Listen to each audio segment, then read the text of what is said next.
Okay, so I'm Steve, I'm going to be a physiotherapist today. Okay. Thanks for coming into the physio department. What we're going to start off with, if it's alright, is just to kind of find out a little bit about why you're here. So in your own words, do you want to tell us what's brought you here today? Yeah, I was just literally having a shower and I bent down and I've obviously done something to my back, and it's, I can't even bend over to sort of do my shoes or anything, and it's just a real hassle really. So it just needs something done to it. I know the word's called vertebrae, but I just don't know much about it. Got you. And how long ago was it you were in the shower and then had this episode where the back... It was just this morning, so it started this morning, and it's just real pain. I can't do shoes, and I've got to get people to help me all the time, and it's a real pain. And do you think you were just bending straight forward? Were you picking something up? Yeah, I was twisting to pick up some shower gel, and all of a sudden it just went, and it just happened out of nothing, really. So the pain was immediate? Were you aware as soon as it suddenly came on, or did it come on after? It obviously did it, and then as soon as I tried to move, it sort of twinged a bit. Okay. And where exactly is it that you're feeling this? It's just at the bottom of my back, sort of lower back. Is it sort of in one particular area, or is it? It seems to be in one area. No, it seems to be in one area and staying in one area. So I don't know what I've done. Okay. I know there's a few bones that join on the back, called vertebrae, but I know that's all I know really. Yeah. And have you had any referred symptoms? And by that, have you had anything coming through your buttock, through your legs? No, nothing. Just literally, it's on my back, and when I try and bend, I have to sort of walk along straight. Okay. You say bending is the thing that makes it sore? It's a bending thing that makes it sore, yeah. Okay. When I'm stationary, there's no pain, but as soon as I start to move or, do my shoe. And how would you describe the pain? It's quite sharp. I would say it's quite a sharp pain when I bend, and I've got to, If I had to pin you down, say 10 out of 10 is the worst pain you could imagine, and 0 is no pain, where would you put that sharp pain on that scale? I would probably say 6 or 7. Okay. Yeah, so it's not excruciating, but it's noticeable. And does it go from a 0 to a 6 or a 7? Yes, it does. It goes very quickly. So literally, it's fine, and then as soon as I try to bend or do my shoes or twist, it just goes straight to that 6 or 7. Got you. And then once it's hit that 6 or 7, how long does it take for it to kind of settle back down again? Quite quickly, because actually if I stop bending, it quickly goes back to my normal. There isn't the pain all the time. It's just a pain when I try to bend or stretch. When I'm straight, it's fine. But when I bend, that's when it's. Is it as you bend down you get it, or is it as you get to a certain point? It's as I bend down. It's like a gradual pain, and then it hits a pain threshold, I think you'd probably call it.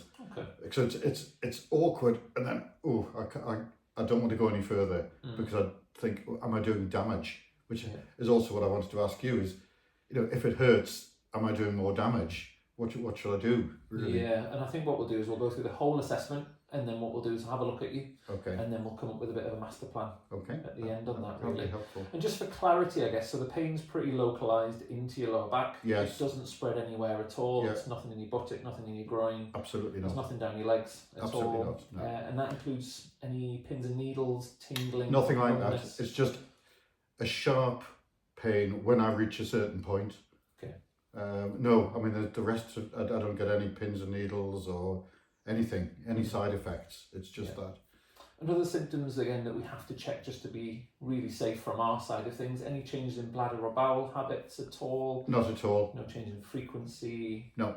Sort of episodes of incontinence, nothing like that? Nothing like that. That's stayed consistent. Absolutely fine. Yeah. Good. And have you had a history of a bad back in the past, or any episodes where you hurt it? I damaged it when I was playing rugby at school.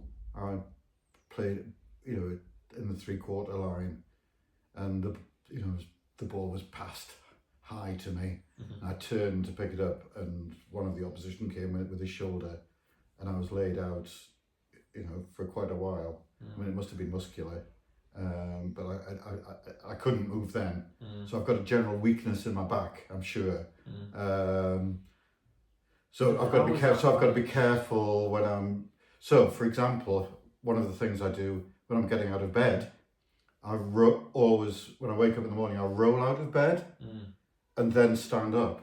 I don't sit up straight because I'm just aware that I've got a weakness in the base of my back.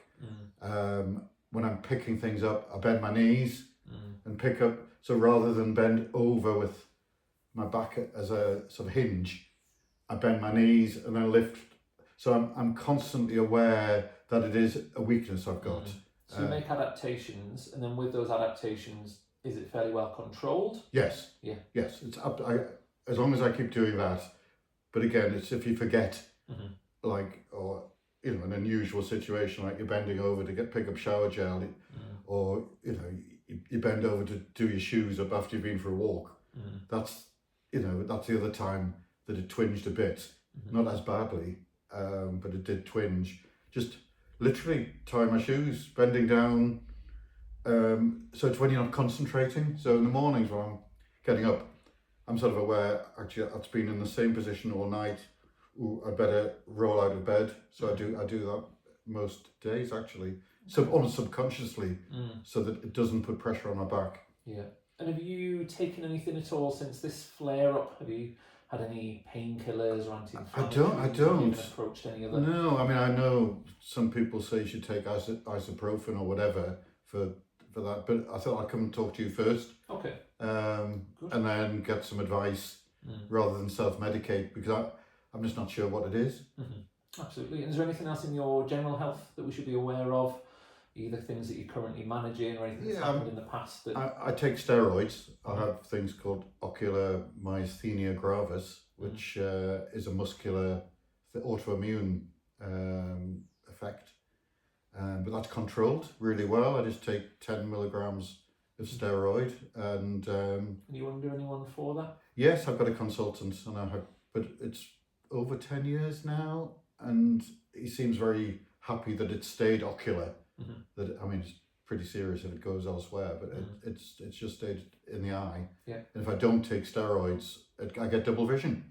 So each morning, cup of coffee, 10 milligrams of steroid. Yeah.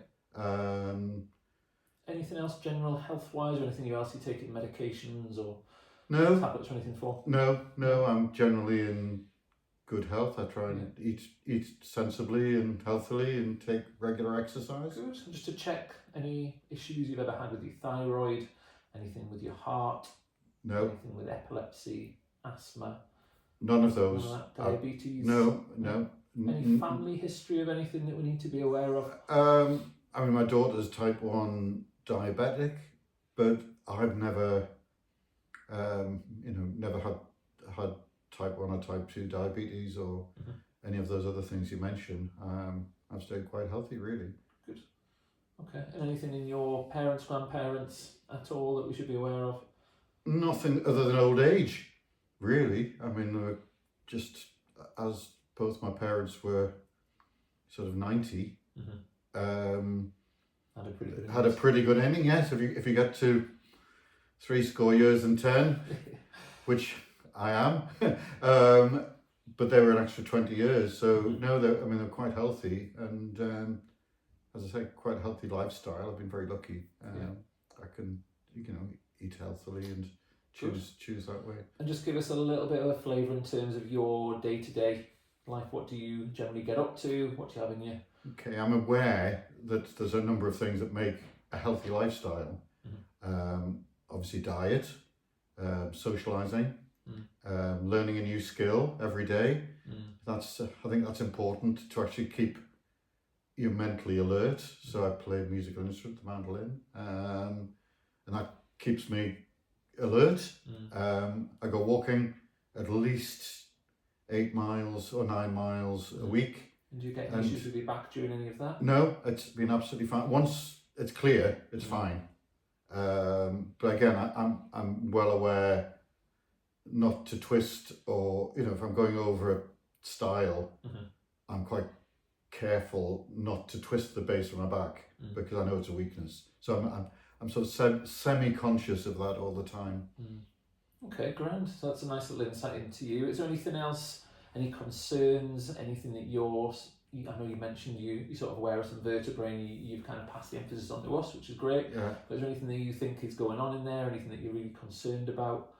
Nothing fundamental. I mean, I tend to think that it's some sort of, I know they're connected by muscles to some extent. I don't really know, but I think it doesn't sound like arthritis, which is a more progressive thing, I understand. So I think it's just a twinge, but it might need some sort of manipulation. I don't know what your advice would be, whether medication, manipulation, rest, whatever you suggest, really. Great stuff. So we'll go through all of that. In terms of your sort of goals, what ideally would you sort of leave physio with today? And then what would you leave sort of longer term, really? I think, I'm quite self-disciplined. So if I was given exercises to do, I would do them and keep records of that, which presumably you'd be interested in at some future time. If I did half an hour of press-ups, I don't know what do you expect me to do? That sounds a bit dramatic. Or step-ups, or so if you gave me a program and then I came back and met you, at some future time, that would be fine. And if something develops, presumably I could come back to you and say, look, it seems to be getting worse, and then we could have a further dialogue, if that was okay. Absolutely. All of that stuff is stuff that sits within the realm of physio, definitely things that we'll try and deliver for you today. All of that makes sense. I guess, is there anything else that you want to finish with that you think that we've missed? Anything that you feel like I haven't covered? No. You feel like that's a pretty accurate representation of where you're at currently? I feel like I've got good insight in terms of where your head's at, and then what we'll do is we'll take it on and we'll have a look at you, and then from there get a diagnosis, and then try and give you some guidance, feedback to get you to back into where you want to be. Yeah, that'd be great. Well, thank you. Look forward to that. Great stuff. Thanks very much, Steve.